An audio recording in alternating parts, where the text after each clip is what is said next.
Hi guys and welcome to today's video. तो आज के टाइम इंटरनेट और सोशल मीडिया पे लोगों को एक कॉन्सेप्ट काफ़ी ज़्यादा सेल किया जा रहा है और उस कॉन्सेप्ट का नाम है SWP यानी सिस्टमेटिक विड्रॉल प्लान।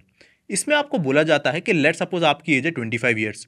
ऐसे में अगर आप आज से ही 10,000 रुपीज़ पर मंथ की SIP स्टार्ट करते हो किसी ऐसे फंड में जो कि आपको ईयरली एक्सपेक्टेड 14% पर एनम के रिटर्न्स दे, और उस SIP को आप एनुअली 6% से स्टेप अप करते हो, और वो SIP अगर आप 25 ईयर्स कंटिन्यू करोगे तो 25 ईयर्स बाद आपके उस अमाउंट का जो टोटल वैल्यू होगा वो होगा 3.42 करोड़ रुपीज़, जो कि post tax around 3 crore rupees आएगा। अब 25 ईयर्स बाद यानी जब आपकी एज 50 के अराउंड हो जाएगी, अब लेट सपोज आप 50 की एज में ही रिटायरमेंट ले लेते हो, यानी उस फंड में भी आप फर्दर 1 रुपये भी इन्वेस्ट नहीं करते। स्टिल अगर आप अपने म्यूचुअल फंड में SWP के फीचर को एक्टिवेट करा लो, और अगर हम ये भी कंसीडर करके चलें कि आने वाले टाइम में अब आपको 14% की जगह 11% पर एनम के ही रिटर्न्स मिल रहा है उस म्यूचुअल फंड में, स्टिल आपको वो म्यूचुअल फंड हर मंथ 2 लाख रुपीज़ की पैसिव इनकम देगा for the next 30 years of your life, यानी जब तक आप जिंदा हो। और आपके जाने के बाद भी आप अपने बच्चों के लिए अराउंड 23.5 करोड़ रुपीज़ छोड़ के जाओगे। Now all this sounds very fascinating right, but what if I tell you कि इस SWP के फीचर में कुछ ऐसे फ्लॉज हैं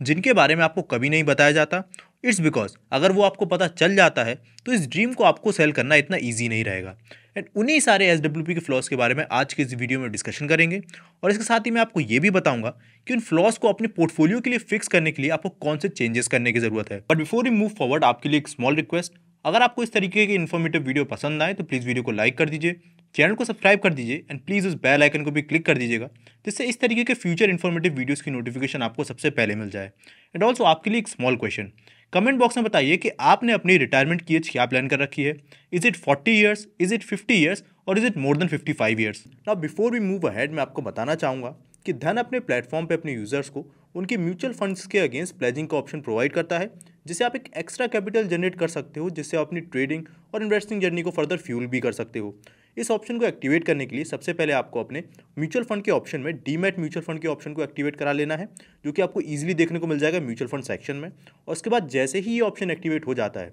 आपको डायरेक्टली अपने पोर्टफोलियोज वाले सेक्शन में जाना है और उसमें लास्ट में स्क्रॉल करके डीमैट वाले ऑप्शन पर क्लिक कर देना है, और यहाँ पर आपको नीचे ऑप्शन देखने को मिल जाएगा प्लेज डीमैट म्यूचुअल फंड्स। इस पर आपको गेट मार्जिन पे जैसे ही क्लिक करोगे, उधर आपको देखने को मिल जाएगा कि आप अपने म्यूचुअल फंड्स के अगेंस्ट कितना मार्जिन जनरेट कर सकते हो, जहाँ पर मेरे केस में आपको देखने को मिल रहा है कि 90% मार्जिन मैं अपने करंट म्यूचुअल फंड्स के अगेंस्ट ले सकता हूँ। ना हमारे सबसे पहले फ्लॉ को समझने के लिए हम वापस से उसी 3 करोड़ वाली कैलकुलेशन पे चलते हैं।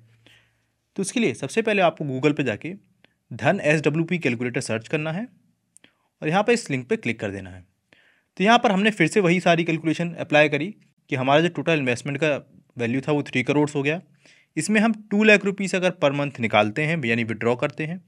उसमें जहाँ पर हम पहले एक्सपेक्टेड रिटर्न एक्सपेक्ट कर रहे थे 14%, अब हमने किसी निफ्टी 50 के सेफ फंड में इसको डाल दिया तो वो 11% रिटर्न हो गए। और ये हमें अगले 25 ईयर्स तक अगर हमें पैसा चाहिए या फिर 30 ईयर्स तक भी विड्रॉ करते हैं तो भी हमें 2 लाख रुपीज़ पर मंथ की एक पैसिव इनकम मिलेगी, जहाँ पर हमारे मरने के बाद भी हम अपने बच्चों के लिए 23 करोड़ रुपीज़ से भी ज़्यादा का कॉर्पस छोड़ के जाएंगे। और यहाँ जो हमें 2 लाख रुपीज़ का ये जो मंथली अमाउंट काफ़ी ज़्यादा अट्रैक्टिव अभी लग रहा है, यहाँ से 25 ईयर्स बाद इतना ज़्यादा अट्रैक्टिव नहीं लगेगा। बिकॉज आज के टाइम अगर आप एक मेट्रो सिटी में रह रहे हो तो एटलीस्ट आपका एक एवरेज फैमिली में जो मंथली एक्सपेंस होता है रेंट वगैरह मिला के वो ईजिली 70 to 80,000 रुपीज़ हो जाता है। ऐसे केस में अगर हम ये भी मान के चलें कि आज के टाइम आपका करंट इन्फ्लेशन के सिनेरियो के अकॉर्डिंग 70,000 रुपीज़ पर मंथ है इस हाउस एक्सपेंस, जहाँ पर एजुकेशन से लेकर EMI सारी चीज़ें जाती हैं। इसमें अगर आप 6% का एवरेज इन्फ्लेशन ऐड कर दो तो आफ्टर 25 ईयर्स अगर आपको 70,000 रुपीज़ के बराबर का ही अमाउंट चाहिए तो वो निकल के आएगा 3 लाख रुपीज़ पर मंथ।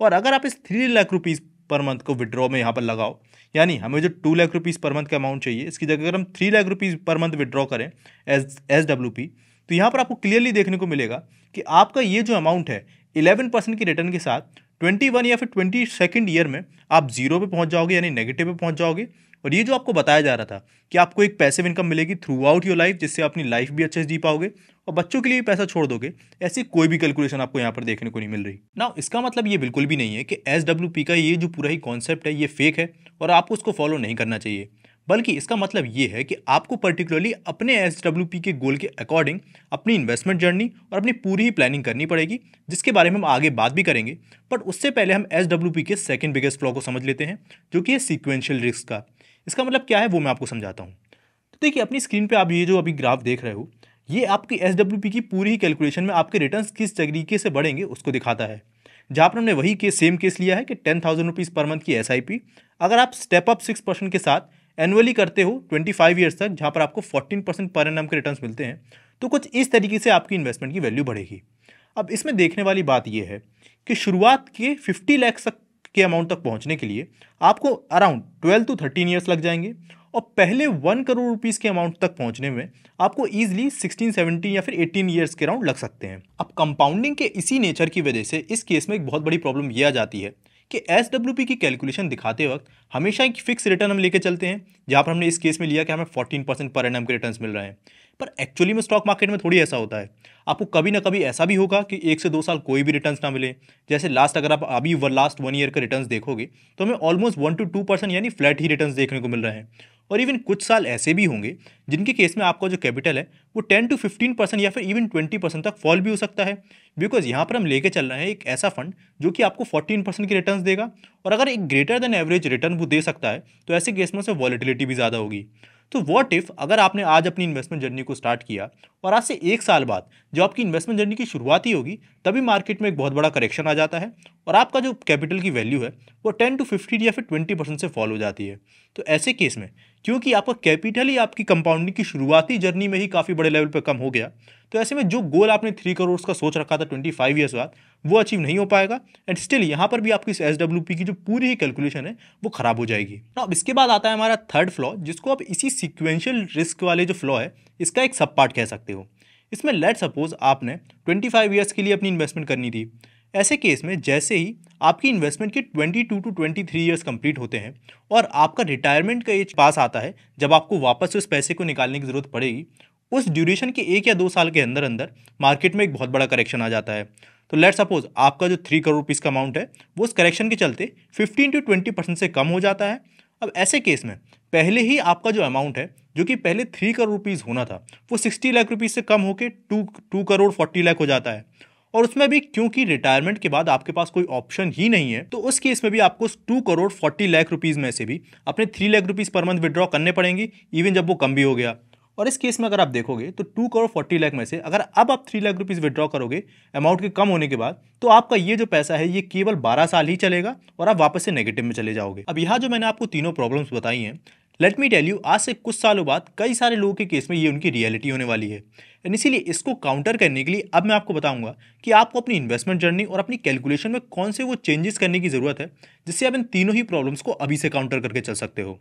और इस केस में हम चालू करते हैं हमारी सबसे पहली प्रॉब्लम से, जहाँ पर हमने देखा था कि आज अगर हमें 70,000 रुपीज़ पर मंथ चाहिए हमारे मंथली एक्सपेंसेस के लिए, तो यही अमाउंट हमें 6% की इन्फ्लेशन रेट के साथ आज से 25 ईयर्स बाद 3 लाख रुपीज़ पर मंथ की जरूरत पड़ेगी। तो अगर हमें SWP से 3 lakh rupees per month withdraw करने हैं तो ऐसे केस में हमें कितना इन्वेस्टमेंट करने की ज़रूरत है और उसका टाइम होराइजन कितना होना चाहिए। तो देखिए यहाँ पर आपके 2 सिनेरियोज बनते हैं। पहला केस तो बनता है कि अगर हमें हमारा टाइम होराइजन 25 ईयर्स का ही रखना है, यानी हम 25 साल ही इन्वेस्ट करेंगे और उसके बाद SWP स्टार्ट कर देंगे। तो इस केस में आपने जो 10,000 रुपीज़ पर मंथ की SIP का अमाउंट रखा था, अब आपको उसको बढ़ा के एटलीस्ट 20,000 रुपीज़ तो यहाँ पर आपको SWP का अमाउंट करना पड़ेगा। उसके बाद जो हमने एनुअल स्टेप अप पहले रखा था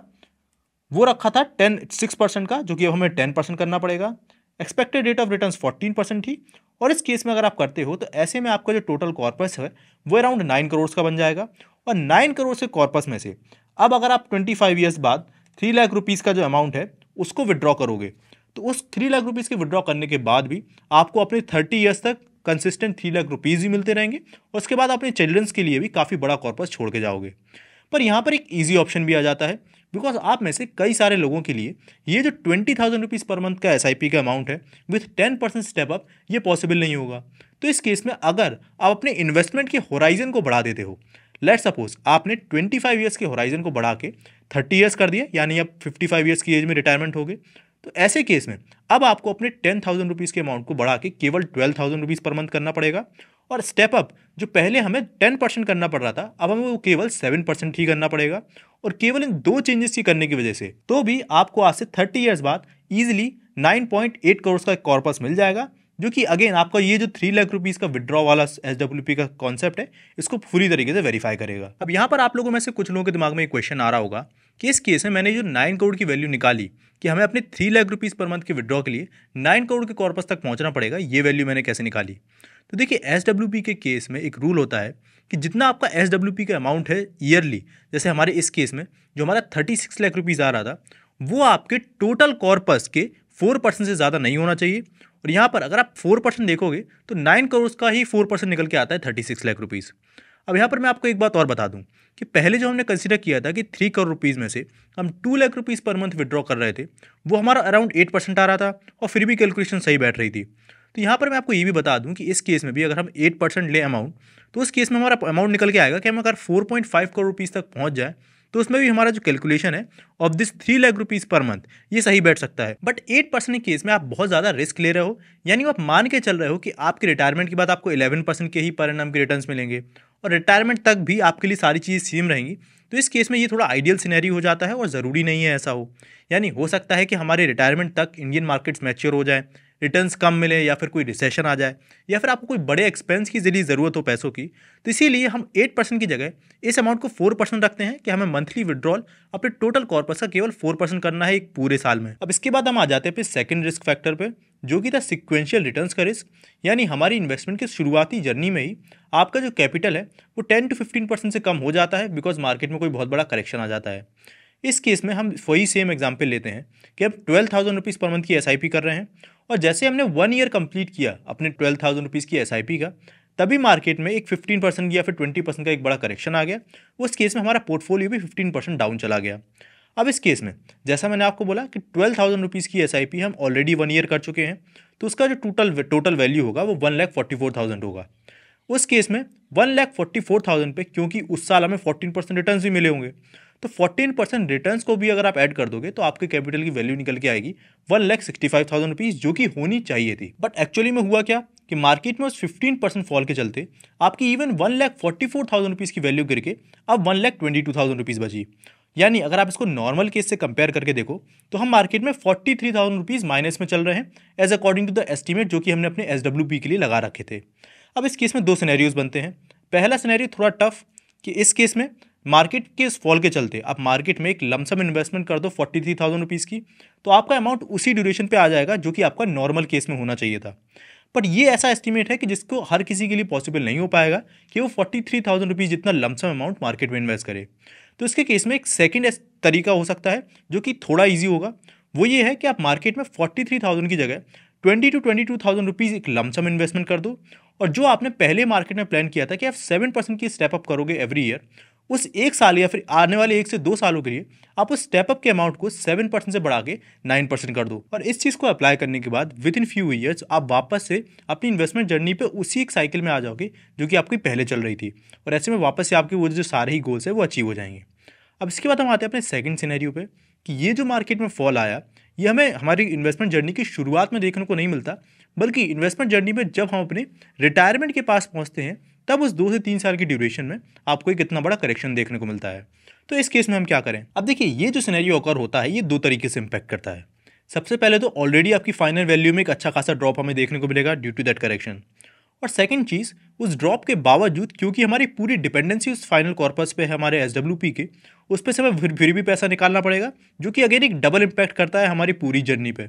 तो इस केस में आपको 2 चीज़ें करनी है। सबसे पहले तो जैसे जैसे आपका जो रिटायरमेंट का टाइम है वो पास आता जाए उसके 2 से 3 साल पहले ही आपको एक सिग्निफिकेंट अमाउंट अपने पास अलग से सेव करके रखना है किसी डेट फंड में या फिर किसी आपको कॉर्पोरेट बॉन्ड वगैरह में। एटलीस्ट इतना अमाउंट सेव करके रखना है कि आप अपने 2 से 3 साल रिटायरमेंट के बाद उससे वो कंसिस्टेंट पैसा निकाल पाओ और आपको अपने SIP को टच ना करना पड़े अगर सारी चीज़ें सही भी चल रही हो तो इस केस में होगा क्या कि मान के चलिए सबसे पहले जो हमारा पहला प्रॉब्लम था कि हमारा पैसा कम हुआ और उसमें से भी कम होते हुए पैसे से भी हम विड्रॉ कर रहे हैं, वो चीज़ हमें नहीं करनी पड़ी और हम 2 से 3 साल एक्स्ट्रा वेट कर पाए। एक प्रॉब्लम इससे ये सॉल्व हो जाएगी कि जब भी मार्केट में कोई बड़ा करेक्शन आता है तो उसके बाद हमें 1 से 2 साल के बाद एक अच्छी रिकवरी भी देखने को मिलती है। तो देयर आर चांसेस कि आपका पैसा वापस से उसी लेवल तक रिकवर कर जाए।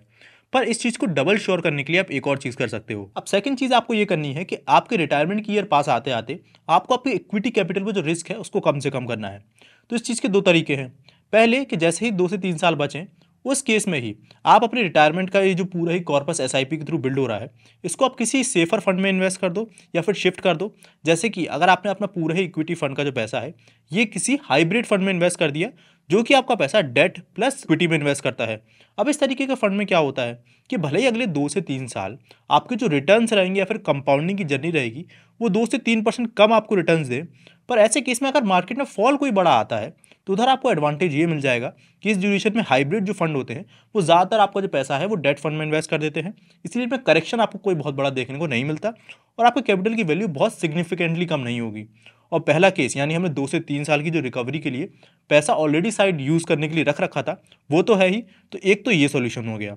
सेकेंडली कई सारे ऐसे भी हाइब्रिड फंड होते हैं जो कि अगेन लॉन्ग टर्म में आपको इजीली 14 to 15% का भी रिटर्न दे देंगे, यानी अपनी एसडब्ल्यूपी के लिए अपनी स्टार्टिंग से ही किसी अच्छे हाइब्रिड फंड में अपनी इन्वेस्टमेंट कर सकते हो, जो कि अगेन स्टार्टिंग से ही आपको जो कैपिटल है उसको सेफ गार्ड करके रखेगा और आप अपने जो इन्वेस्टमेंट के गोल है उसको रीच कर सकते हो। अब अगर आप ये जानना चाहते हो कि एसडब्ल्यूपी के लिए ये जो मैंने आपको हाइब्रिड फंड बोला है इसमें आपको आपके गोल के लिए कौन सा हाइब्रिड फंड चूज करना चाहिए या फिर कैसे आप किस तरीके के म्यूचुअल फंड को सिलेक्ट करो कि इस गोल को आप जल्दी रीच कर पाओ, इस पर मैं एक डेडिकेटेड वीडियो बनाऊं तो आप कमेंट बॉक्स में SWP लिख दीजिएगा और मैं नेक्स्ट वीडियो उसी के ऊपर लेके आऊंगा। So thanks for watching this video till the end. हम मिलेंगे अपने नेक्स्ट वीडियो में, तब तक के लिए। Investments in the securities market are subject to market risk. Read all the related documents carefully before investing.